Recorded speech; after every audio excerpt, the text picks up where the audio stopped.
Heute zeige ich euch zwei einfache Wege, wie man das Ding reparieren kann.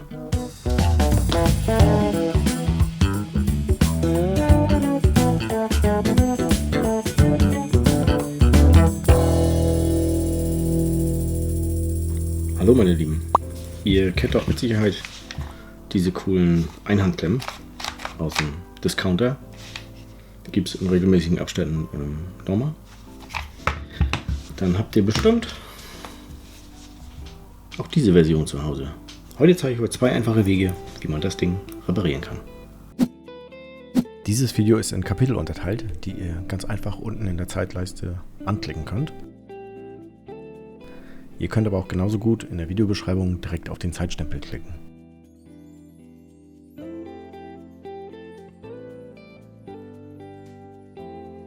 So, als erstes bauen wir das Ding mal auseinander.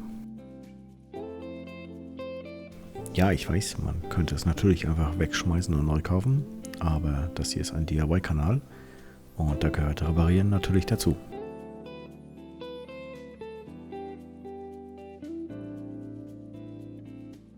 So, im ersten Teil werden wir das Ganze jetzt aus Holz nachbauen, weil ich denke mal, so ein Reststück hat jeder von uns in der Werkstatt rumfliegen. Am einfachsten klebt man sich das jetzt mit Blu-Tape oder ähnlichem ab und benutzt das kaputte Teil einfach als Schablone. Da ich immer mal wieder nach diesem Bleistift gefragt werde, habe ich den nach wie vor in der Videobeschreibung verlinkt. Wenn ihr den also unbedingt haben müsst, dann schaut doch einfach mal da vorbei.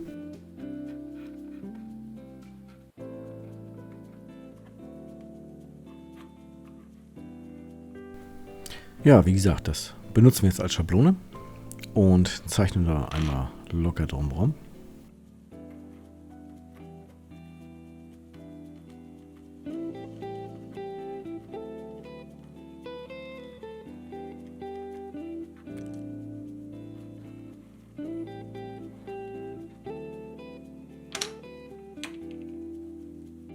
Ihr könnt mich gerne unterstützen, indem ihr diesen Kanal abonniert und ein Like da lasst.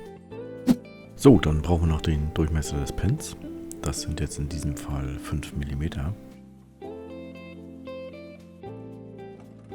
Und diese 5 mm bohren wir dann noch gleich als erstes einmal durch.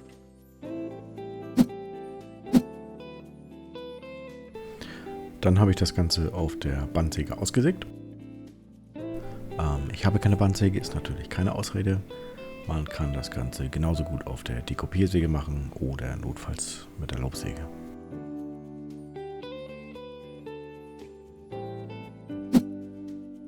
So, danach alles wie üblich schön schleifen.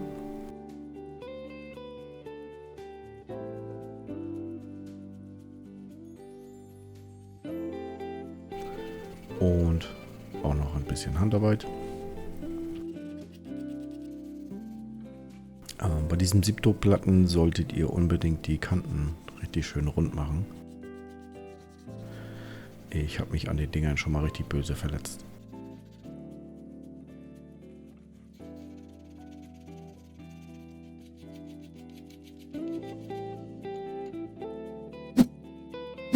So, als nächstes brauchte ich im Griff noch zwei Vertiefungen.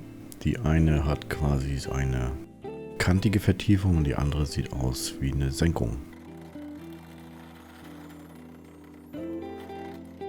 Ich habe dafür einfach beide Seiten gesenkt und dann später mit einem normalen Bohrer die eine Senkung wieder so ein bisschen abgeflacht.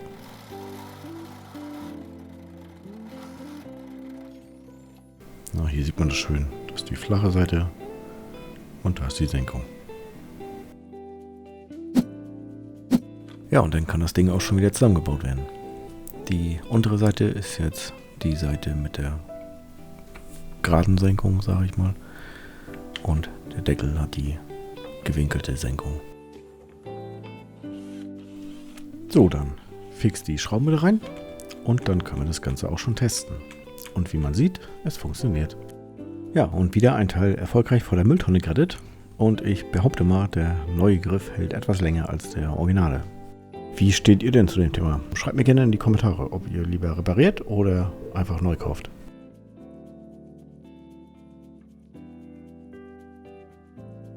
Ja, die zweite Möglichkeit ist dann natürlich das Ganze in 3D zu machen.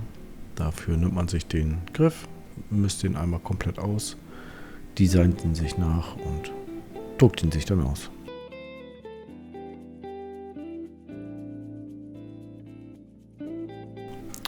Ich habe das hier in Carbonfaser gedruckt. Dass da jetzt was auf der Plattform kleben bleibt, ist richtig so. Das ist die Unterstützung, weil der Griff in der Mitte schmaler ist. Die Dateien zum Downloaden und Ausdrucken findet ihr natürlich kostenlos auf meinem Thingiverse-Profil. Den Link dahin findet ihr unten in der Videobeschreibung. Ihr könnt mir dort auch gerne folgen. Ich werde da auch viele Sachen hochladen, die in keinem Video so vorkommen. So, hier ist dann jetzt nochmal der Einbau der gedruckten Varianten.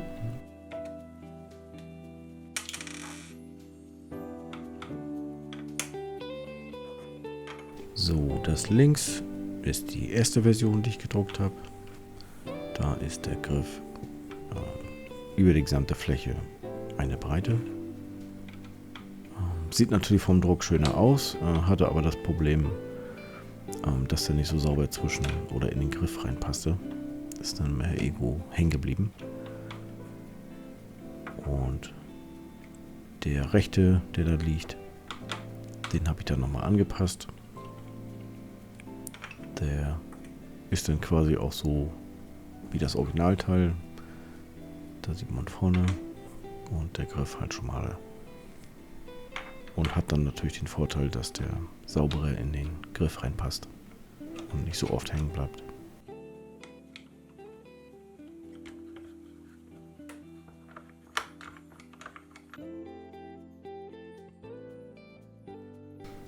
Ja, auch hier könnt ihr mir natürlich gerne in die Kommentare schreiben, was ihr von dieser Version haltet. Ob ihr lieber die Holzvariante nehmt oder ob ihr auch 3D-Druck-Ersatzteile bastelt. Man könnte es natürlich auch aus Metall machen. Das habe ich mir jetzt erspart. Da hatte ich irgendwie keinen Nerv drauf. Ja, ihr seht, so einfach kann es gehen. Schon ist die Klemme wieder einsatzbereit.